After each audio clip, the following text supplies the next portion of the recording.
Good afternoon. Thank you very much for inviting me to speak here as we prepare for Canada's 150th birthday party. Merci pour votre invitation. Ammaluhay hoyaw si magiame ilitsino nakoksapunga hoyan namirtsungalo. As I was introduced, I am Mary Simon, the president of the Inuit Tapiriit Kanatami, which is the national organization representing the Inuit of Canada, in particularly 4 regions called Inuit Nunangat. I'm from northern Quebec, Arctic Quebec, a place known as Nunavik, in the small village of Kangersualujjuaq on the western shore of Ungava Bay. And I'm giving you a little bit of background so that when I start to talk about the future, there will be a bit of context to what I'm saying. My mother was an Inuk. Inuk is singular for Inuit. And my father was from the south, living in the Arctic, managing the Hudson Bay Company post where they used to trade furs during those years. And I spent my adolescence in the north living a very traditional lifestyle. We camped and we hunted and gathered food, made our own clothes, and most importantly, maintained an active connection with our heritage and language. When I was born in the 1940s, we were still living much as we did 150 years before that. But as you probably know by now, so much has changed. It was at this time governments discovered us beginning sort of a very emotional and turmoil period in our history. We call that the colonial period. We were moved off the land to central communities. Whole families were moved, relocated far from their traditional hunting grounds.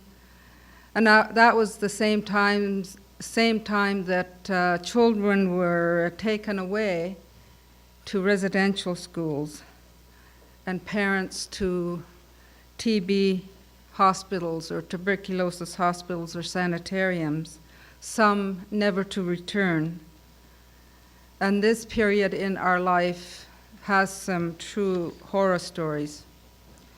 It was during this period that many other social pressures converged in the north, as they did earlier in the rest of Aboriginal Canada.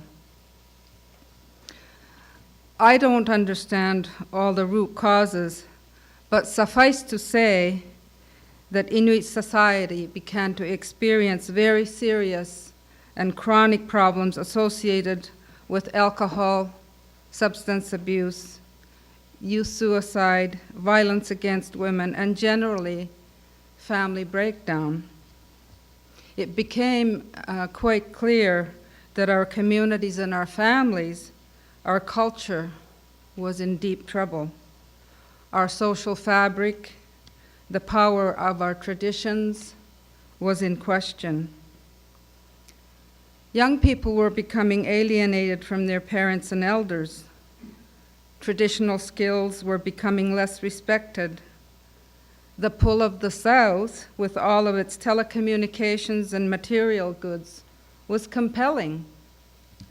Role models were changing, education systems confusing, and most frightening was the undermining of family values. During this period, I have lost many friends and colleagues along the way. And this is why we say things have to change. I've been president of this organization now for 4 years, or going on 4 years. And I've been traveling across Canada with the message that Canada's north is a region whose time has come. 150 years ago, the message was, Go west, young man, go west. Now I think it is time for all Canadians to turn their eyes northward. The rationale for this message is that Canada's north has become the focus of a complex set of domestic and international geopolitical forces, and that all Canadians need to pay attention. I firmly believe that our ability as a country to tackle these forces rests in large part with our ability to rebuild healthy families and communities in the north, and not simply focus on military and transportation infrastructure in a push to assert sovereignty. How can we do this? The reason why I talked about some of the problems that we are facing, and I don't always like to talk about problems because I'm a fairly optimistic person facing problems. Sometimes it's difficult to try and portray something that is moving towards being positive by talking about the problems all the time. But it's necessary to do that just to have the context of where we've been and where we're coming from. So my question was, how can we do this? The reality that exists in many of our Arctic communities, I think, calls into question one of our core Canadian values: social justice. And yet this has not made it to the forefront of policy discussions. Inuit children have significantly lower educational outcomes than other Canadians. Our housing conditions remain well below the Canadian standards. Our health indicators continue to lag behind the rest of Canada. Substance abuse plagues our families and communities. The suicide rate is 11 times the Canadian average. And as we have learned this week, the tuberculosis rate among Inuit has risen 185 times the rate of Canadian-born non-Aboriginals. Is this acceptable? Clearly not.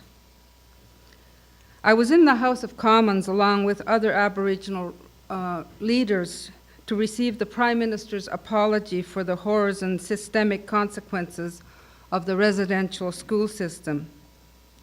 At the time, I cautioned that the legacy of this apology would be measured in the future actions of government. I have a vision for the Arctic and its peoples, and Inuit are a people. We have common memories, common bonds, common values, and a common history. We also have a common challenge. Until other Canadians understand and accept this, we will have not reached our most important objective: to be accepted as the Inuit of Canada with our rightful place as a founding and enduring people of Canada, with all that must come along with that understanding.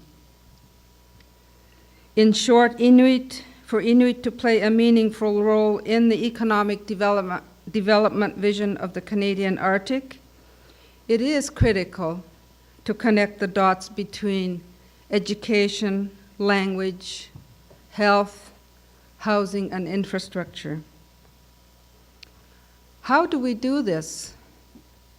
And where do we start? My belief is that the journey for preparing Inuit for the future must focus on building an education system based on Inuit culture and values. For many years now, I have been working to promote the needs and realities of the Arctic's children and youth. Without focused, responsible efforts, we are at the threshold of a social catastrophe. With such efforts, we can harness the enormous potential of our youth and direct it towards a positive outcome. At each and every event I attend across our country and overseas, I reflect on the challenges that lie ahead for Inuit. How, as leaders, do we clear the way for our children to participate in this rapidly changing world? Each time I reflect on this question, I return to our education systems and the need to put forces in place to get our kids into school, keep them there, and graduate them with skills to participate in society as an Inuk anywhere in the world. I traveled last year with Prime Minister Harper to Iqaluit. While there, he asked me a very simple question. He asked, why are most of the people I see working in jobs here non-Inuit?